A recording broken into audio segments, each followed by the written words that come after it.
Hello, this is George Ellis with Coronado Beach Productions, and this is another episode of Coronado Beach Podcast. Today we have a wonderful show for you, and we have a special guest who has joined us, and he is a very popular, very successful comedian, actor, and has done a lot in his life. So welcome to our show, Dante. Hi, thank you so much. And thanks for just calling me Dante. Sometimes because of the internet, I've had to use my last name and I've never used it my whole life. And so people try to say it. I don't even know how to say it. I think it's pronounced SpaghettiOs. I don't even know what it is. It's very long in Italian. Yeah, I know. And sometimes it almost seems like there's too many vowels or something. Yeah. Yeah. It's an E-I-E-I-O at the end, I think. My last name is Rusciolli. It's a long one. Okay. Rusciolli, that's how it's said. Right. Okay. Good. So Coronado Beach is actually where I grew up. Are you talking San Diego? No, actually, Coronado Beach is the old name of a beach here in Florida. Oh, I see. And today it's called New Smyrna Beach. And I hang out there a lot, and there's still some vestiges of the old name around, like Coronado neighborhood and things like that. But that's where the name came from. Very cool. Yeah, I grew up here in California. I grew up in a small town called China Lake, Ridgecrest. China Lake is the Navy base. Ridgecrest is the small town in the middle of nowhere, California, the Mojave Desert. But that base was very secretive, and they built lots of crazy stuff when I was growing up there in the 70s and before. And then I moved to San Diego, and then I've been in LA since 91. And you like LA?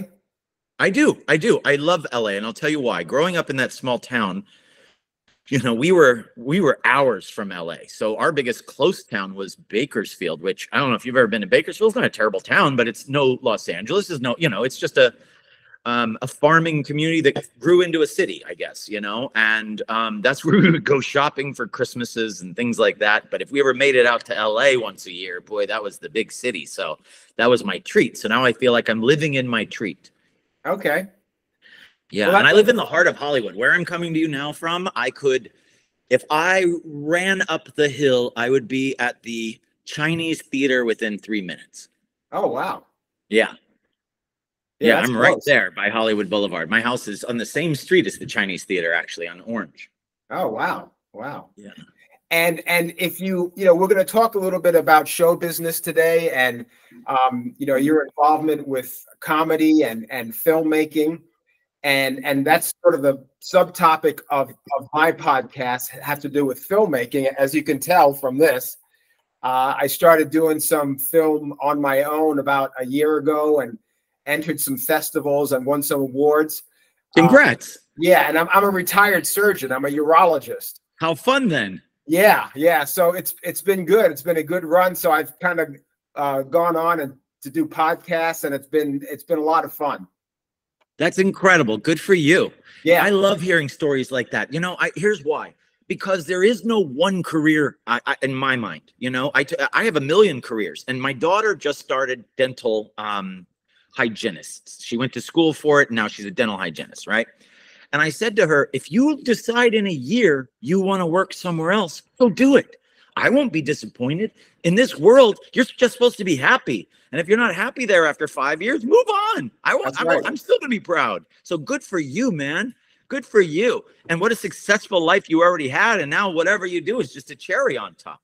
Yeah, that's true. And I've enjoyed it. I've enjoyed meeting people, people like yourself.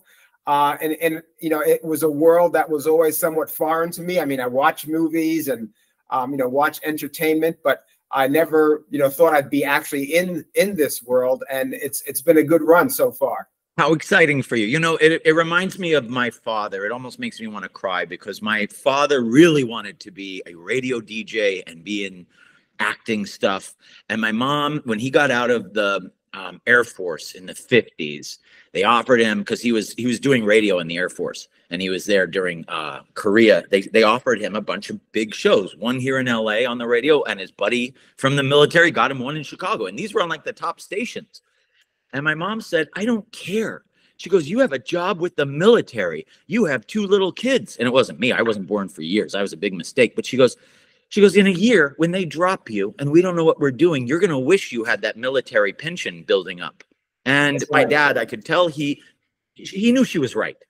But my whole life, he goes, you're doing this so that I'm going to live through you. And so I really felt like encouraged by him, which was nice. So it's nice to see you not giving up on a dream like my dad did. You know what I mean? Because my dad, I got him into doing some extra work later in life. And he goes, I love this. Man, if I could do this every day, I wouldn't go to work. That's actually how I started. I was an extra when I was in medical school, and I was always involved with some sort of movie making. The hospital would come in with a camera crew and film some surgery. So I was always kind of involved with it, but this is now my own production. So that's what makes it fun. Congratulations. Yeah. Thank you. Yeah, that's really cool. So a little bit about my filmmaking. So my wife and I, about 10 years we started a company called Golden Artists Entertainment, and it's a 3-part company. So it's production, bookings, and management. So I manage a lot of actors and celebrities. I do bookings for a lot of comedians and big name singers or celebrities. And then together we make movies, documentaries, stand-up specials, and things like that through the production company. We've made a couple of movies already. We did a war movie called Unfallen with Michael Madsen and James Hong. You'll never believe the budget on that. It was, I'll tell you my secret to filmmaking. I made another movie that was a comedy movie, a college comedy movie called Bro, What Happened? It had Jamie Kennedy and Bobby Lee and a whole bunch of big stars. Even Lorenzo Lamas was in it. And then this year we made a horror movie called House of Karma. We have a big documentary about a big celebrity coming out that I used to manage, and 2 comedy specials. And my beautiful wife just walked in.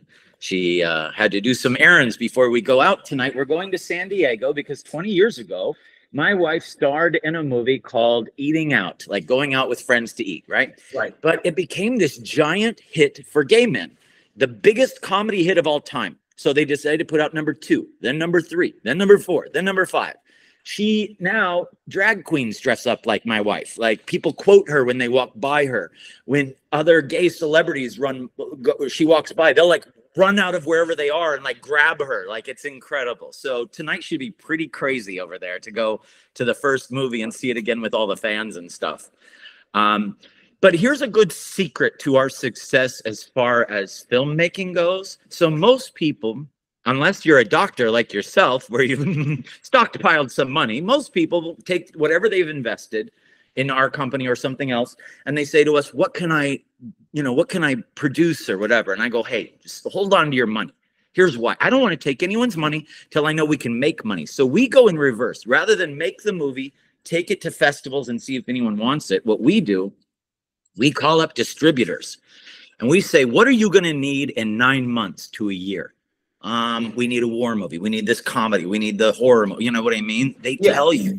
So we write them a script. If they approve it and we tell them, we'll say, what kind of budget, can we do it? These people only have $100,000 to invest. Can you take $100,000 movie and sell it? Yes. Great. What kind of stars do we have to have? You got to have someone at this level.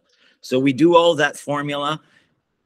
We give it to the distributor and it's pre-sold. We don't have to go to festivals. We don't have to do anything. So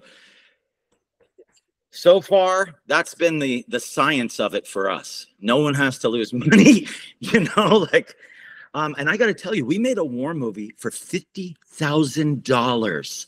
Wow. With Michael Madsen and James Hong, Academy Award winner James Hong.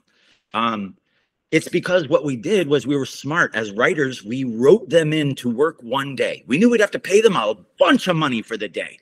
But if you got them on the phone a lot, or you've got them on the computer talking to someone on a FaceTime, another actor, that actor doesn't even have to be there that day. So you can end up having those 2 guys throughout the entire movie, and they were only there for maybe 12 hours.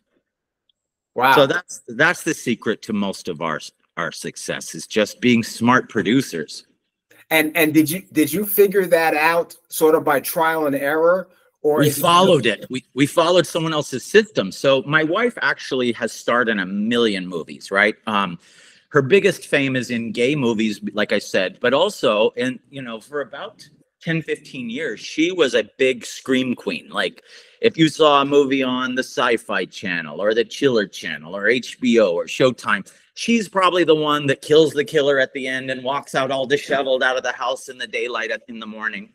And she worked for a company for years where she was their biggest star. That company went on to make Sharknado later. Oh, wow. But she was one of their first starlets. They're called The Asylum. And that was their formula. Their formula was make cheap movies, have a distributor up front that already wants them. But what they were doing a lot of times was they were making knockoffs.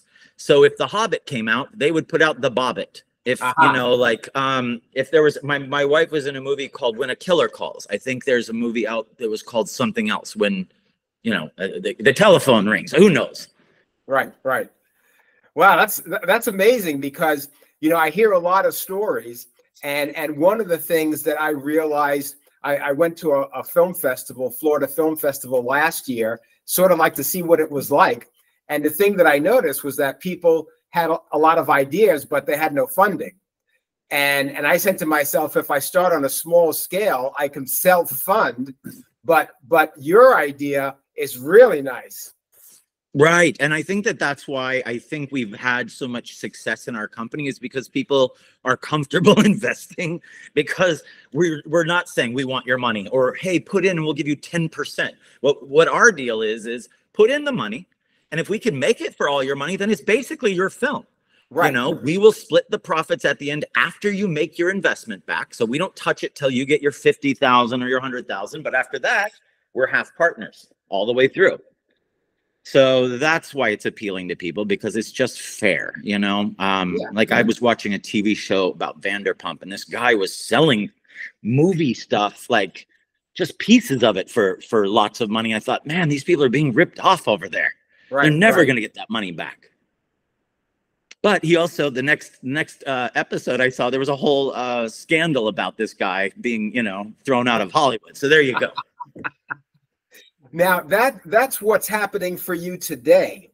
But in the beginning, when you were first starting in show business or comedy, or I guess you were doing stand-up comedy at a young age, how did that work? Did you have to kind of hustle for that?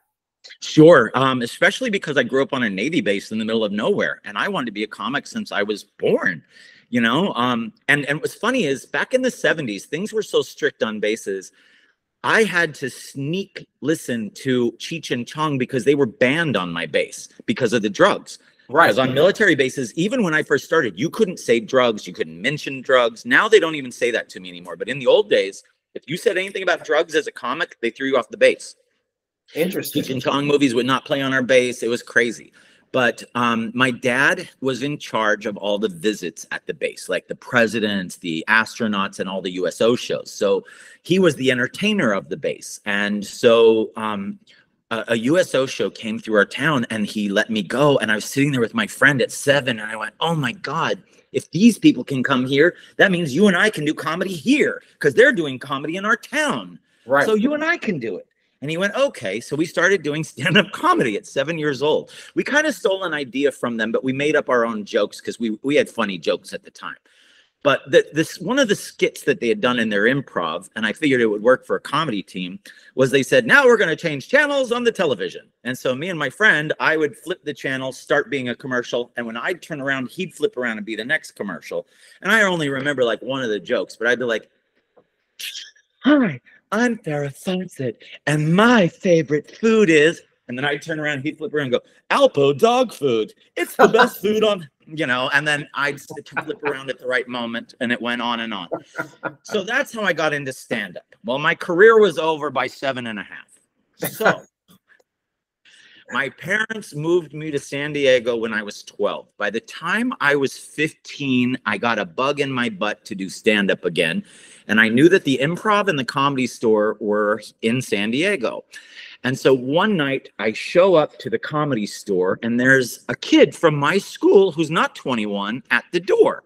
His name is Faison Love. I don't know if you know who he is. He's a big actor today. He was in Elf. He's like the big black manager in Elf. Yes, yes. He was in Friday as Big Worm. He's in a lot of stuff. Anyway, he and I went to junior high and high school together. And when I show up, he looked 50. I understood why they gave him the job. He looked 50 since he was like 12. And I said, "What are you doing here?" He goes, "Shut up." He goes, "I have a fake ID. Don't blow this. I'll tell them that you're like a year younger, but you look way too young. Way too young." So he told him I was like 20. So by the time I was 16, I showed up with a fake ID, and the Comedy Store hired me as a doorman also. I worked there till I was legally 21 and then moved to LA. No one caught me. And then I thought, man, when I move up to LA and show them my ID, they're going to go, "Are you kidding me?" But no one noticed anything. No one was the wiser. My parents were in on all of this. They were like, "Hey, I hope you don't get caught, but if you do, so what? You're just a kid. What's going to happen?" You know? Right, right. So then film-wise, what actually happened, the way I got into film, I never went to film school. I did go to acting school and all these things, but I had two teachers. One was a job I had. So I have one of the most unique jobs on the planet. I have the only job on the planet, as a matter of fact. Anytime a big movie has thousands of extras, they hire me to entertain them for 16 hours a day on set because they only pay 100 of them. So they bring in Dante to give away cars or movie posters signed by the cast or whatever it is to get these 5,000, 10, or 50,000 to stay in a stadium for the day. And because of that, I worked on over 100 of the biggest movies of the past 30 years, from Spider-Man, Batman movies, all of the Adam Sandler movies, all the Mark Wahlberg, all the Bourne movies. I did NWA, I did every big movie for the past 30 years and got to watch every big director. And it was incredible. I'm watching Milos Forman direct Jim Carrey as Andy Kaufman on the set. And I was even there the day he faked that he had to go to the hospital as Andy Kaufman. And so that, just watching how people directed on the biggest sets in the world, that was my training. The next piece of training was, do you remember the ShamWow guy? ShamWow? Yes, Slap yes. Chop? All right. Yeah. So he had been my friend since the 90s. He had shown up to a comedy club in San Diego, even though I had moved to LA at the time. I was there for the weekend. And it was fortuitous. He goes, "Hey, I'm Vince. I'm making a movie and you want to write it? You're a funny guy." So I write this movie for him. We become friends. And now he goes, "You're going to be my writer if I ever make it." Next thing you know, I see that he's got a ShamWow commercial out and he's disappeared from my life. And I go, "That was weird. Why didn't he call me up?" I'm trying to call his number, nothing. Then one day I get a call from him. He goes, "Hey, Eminem just called me. He's got a new album coming out, wants me to be the spokesman. You want to write it?" I was like, "All right." So I write it. And then he's like, from that moment on, he's like, "I've got more ShamWow. I've got a slap chop. I've got this. I've got the sticky. I've got blah, blah, blah." So all of a sudden I'm writing and directing all of his commercials for the next 20 years. And we had a good time together. But that was what got me into filming. And then from there, when I would tell people, "Hey, you see that commercial? I filmed half of that," or "I directed half," you know what I mean? Then people go, "Oh, I love it." That's when someone said, do you want to direct, bro? What happened? You and your wife can write it. How about you direct it? I was on Last Comic Standing at the time, so that kind of helped. My fame was up. And so they let me write and direct this fun movie. And that started kind of everything. People trusted me after that. It made money. And so we just kept doing things. And it's been great. It's been great. And I've got so many more things we want to do. But I'm sure, as you know, being in production, you don't want to be spread too thin. You don't want you want to be good at what you're doing and not just be okay at everything. And so that's what we're trying to do, is be good at it and not be spread too thin. And it seems like what you're describing is, a lot of networking and making connections. And you're right, as far as, I'm on these different sites and they'll say, we need a co-producer, which means, they need some dollars. And I'm glad to do that, but I never want to get into like putting all my eggs in one basket, because right now this is a hobby for me. This it's like the best money losing scheme I've ever been in. Right. But think of it this way. If you said to yourself, "I like to have fun in Vegas twice a year," you might spend the same amount. on hotels, on shows, you know what I mean? So what? If it's what you want to do with your retirement, do it. Who cares? Right. I mean, because it is showbiz, and it's like any business. You can't go, well, this movie's got to make it because they made 2 just like it. Well, that doesn't mean anything. You might not make your money back for 5 more or 6 more years. Right. But other movies, you could put in 25,000, and all of a sudden they're like, hey, you just made 600,000 because it went crazy. So you never know. Right. For another movie, they're like, hey, here's your money back, but you didn't make 1 single dime. Right. Oh, well. Yeah. And it seems like, you've kind of gone through a journey and, obviously been very successful. Has there been any challenges during that journey that you said, boy, that was tough. I'm glad I got over that thing. Oh my God. Every day, every single day. See, that's the problem. My wife and I, we are running everything, and that's okay. We have employees, but I'm just saying, so anything that happens, that's the problem when you have your own business, as you know. Yeah. That if the lights go out, well, you don't just go, hey, can you guys fix the lights? You're like, oh, we fix the lights. So every single part of every motion comes back to us. So when we're making a movie, I mean, if there's a problem with wardrobe, guess who they're calling? If there's a problem with, something. And then, of course, if you make a movie with other people, you're going to butt heads. You are, whether it's even someone you've hired, even the director is probably arguing with you. And once they've put half of their time in, it's really hard to fire that person. So yes, on a daily, I would say we have problems because, on the daily, whether I'm making a movie or not, I'm dealing with maybe 5 celebrities today, a different 5 tomorrow, all 10 on the next day, because they're all trying to get a contract signed with France or this or that, or you know what I mean? And then why hasn't this person gotten back to us? They said they'd get back to us on Thursday. Well, it's only Monday. Everyone calm, you know what I mean? Yeah. I feel like that's just my life all day. Yeah. Now, and we talked about, stand-up comedy. You did a bit with, it was like the Wizard of Oz. And I'll tell you, my girlfriend, it takes a lot to make her laugh. It really does. And she really laughed at that one. Oh, good. So my Wizard of Oz bit, that's actually a pretty interesting story. Back in I would say even the 80s is probably when I wrote this. I mean, the 80s, that's how old it is. So maybe I wrote it maybe it was early 90s. But what happened was I was actually doing another bit. Back in about 1990, I guess, there was a commercial with Ray Charles where it was Pepsi, and he go, you got the right one, baby. Uh-huh. And he would audition people, and people would come in and go, you got the right one, baby. And then, so I was doing like Jack Nicholson, you got the right one, baby. And he'd go, no, next. And then the next person would come in. So I started doing this, right? And I go to an audition for a show. Back in the 90s, there was America's Funniest Home Videos that everyone loved and still watches, I bet. And then there was a show after it that lasted about a decade called America's Funniest People. And that was where people would do, funny stuff or, whatever. And so I had auditioned with that Pepsi commercial, and the lady said, Coca-Cola is our sponsor. There's no way you're doing this bit on our show. She goes, but I love you. Those impressions are incredible. Why don't you put them in a movie tonight? Like, and I was like, what do you mean tonight? She goes, we film in the morning. I'm like, it's midnight. She goes, I know. You should probably go because we're filming at 6 a.m. Wow. I went, no. So I get home and I'm just racking my brain. And finally I go, you know what? I need to find a movie everyone's going to know for forever. I can't just it has to be Star Wars. It has to be. And I went, Wizard of Oz, my mom's favorite movie. I can have them asking the wizard for something.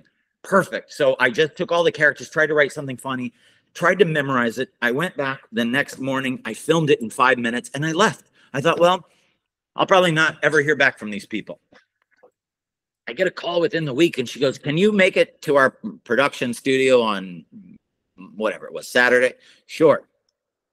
I show up and they go, you are up for the grand prize. What? Yeah, you're up for the grand prize. So I'm walking around and then all of a sudden, I just wrote this in my book, I think the other day. I'm writing a book, by the way. And what happened was, while I'm walking backstage, little Richard comes up, and I was friends with Richard at the time because right next door to the Comedy Store, he lived at the Hyatt. And every night I would go to their bar and use their pool table. And I think he kind of had a crush on me. I didn't know it at the time, but looking back, you know, Yeah. he probably did. But anyway, we hung out every night. So here I am, and he's the guest on this show, and I don't know it. But all of a sudden, I'm walking with this PA, and Richard's, woo, Dante, hey! And he's, you know, and now she's like, oh, you can't touch him. It's a game show. There's rules. Now all of a sudden I'm surrounded by all these producers going, what did he say? What did this one was? Okay, everything's fine. So I was nervous I was going to miss out. But anyway, I get on the show and I ended up winning the 10 grand, which back in the 90s was like winning $1 million to me. Yeah, yeah. And it was great. And then I from there, I immediately got on a show on BET called Comic View, where I was the only white guy and I stood out and I did the Wizard of Oz. And next thing you know, I was the most famous guy on BET. And I ended up winning like 3 BET awards. And in the 90s, I was so famous that everywhere I went, if there was a black person or a black celebrity, I was going to be recognized within seconds. It was pretty crazy. It was pretty crazy. And my parents were so embarrassing. We'd go out to like a restaurant, and if like the waitress was black, that my mom would be like, huh? And they'd go, oh, yeah. That's good. That's good. Like, we have no idea who that person is over there. Now, and then I got on Last Comic Standing with Amy Schumer and Doug Benson and everybody, and then more people knew me. But wow, yeah, for a long time, I was just very famous on BET. Wow. Now, one of the things I've noticed is that you also do sort of like some teaching videos. I know one of them had to do with, you know, if you're sort of a budding actor or actress, you know, don't move to LA or New York right away. And then you did another one on health. Obviously, I was interested in that, and about sort of the party life that you can get into and how that could be detrimental, you know, to your health. To your health. Yeah. I mean, let's talk health. I can tell you there have been some very unhealthy comedians I've known. I don't know enough about this situation, but it terrifies me. My friend, Ralphie May, have you ever heard of him? He was a very heavy-set comedian. I remember his ex-wife saying to me that he had had some surgery. I think it was to try to lose weight or have his stomach stapled, but he kept eating. But the problem was they had cut him under a fat ripple and it wasn't healing. So he had a constant wound that was every day for years had to be wiped and cleaned and all, and, you know, smelled. And he lived with that for years and eventually died young at like 40 something. Wow. You know, this was, but anyway, I see that happen more often than not. And a lot of times it's with obesity. You know, comics, people love the fat comic, but where are they now? Not one of them's alive. Not one of them. Kennison's dead. Yeah. Tommy Boy dead. They're all dead. Yeah, I know. It is kind of an interesting, I don't want to say coincidence, but I think it's a lifestyle, you know? It is. And guess what? It's the truth is, a friend of mine, Eric Edwards, who sort of took over the fat guy roles in movies in the 90s after when they were looking for someone, after everyone was dead. And he ended up in Sergeant Bilko and the Addams Family when they were remaking all these movies. And he was in not Matrix. He was in, God, I don't remember. He was in 1 million movies, though, as the fat guy. And what happened was he lost the weight. And he ended up having to make a play called The Wait Is Over, because once the weight was gone, so was his career. You know, like he just stopped being in movies. They hired him because they wanted him to eat the pie in the background and be the funny fat guy. And same with the comedy. Most of his comedy was like, you know, I remember him even being on BET and saying, I forget what the joke was, but it was a Malcolm X thing where it's like, you know, they can't do this. And he was talking about fat people instead of black people. But it was a funny little speech, you know, but it all went away. You can't do that when you're thin. Right. But guess what? He's alive.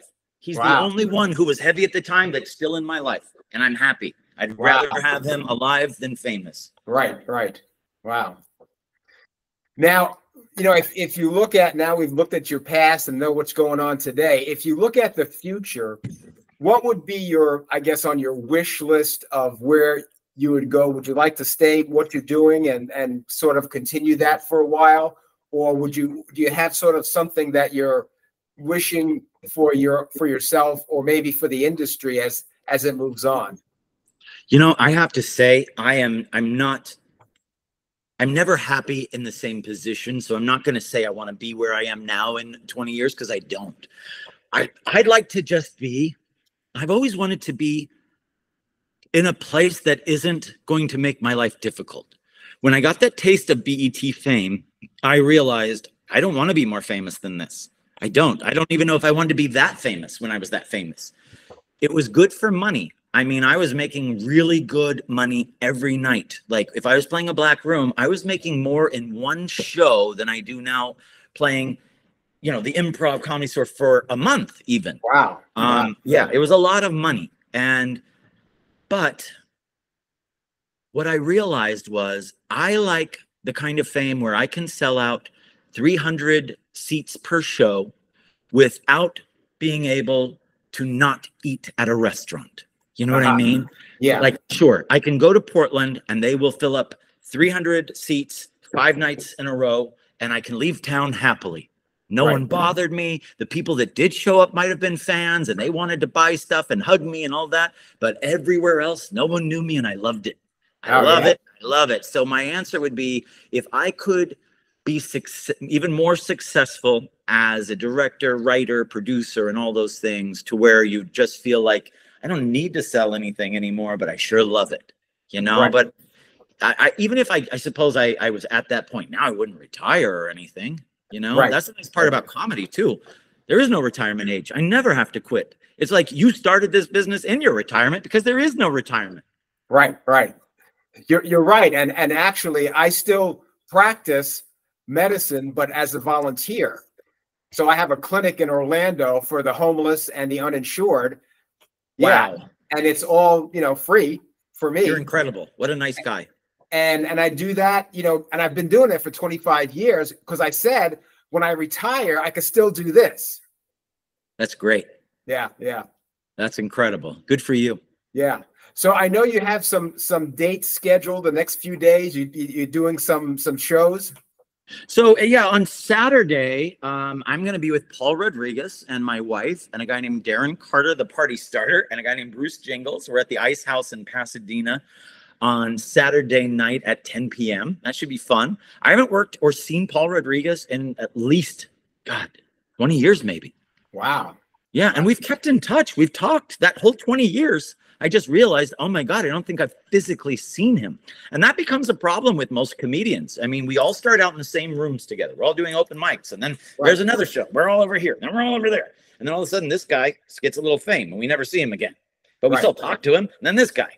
And now we're all out on the road and we see each other's, you know, pictures on the walls as we're there. But we never physically see them because they're in Iowa and I'm in Kansas. And that's how it works. We're all just different little airplanes flying around.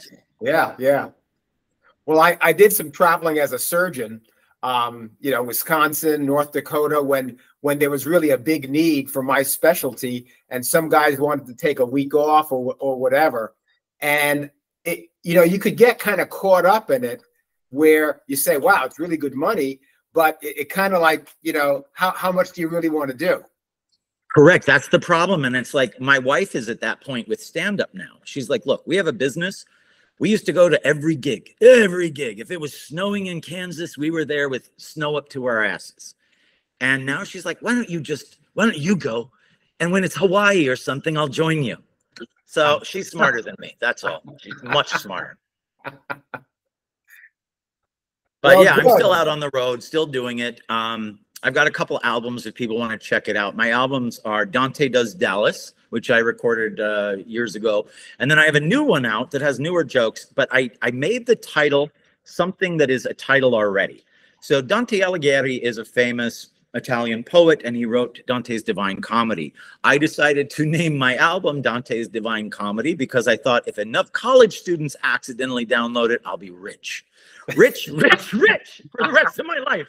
So we'll see. It just came out. So I haven't even been paid the first quarter. No one knows yet what's happening.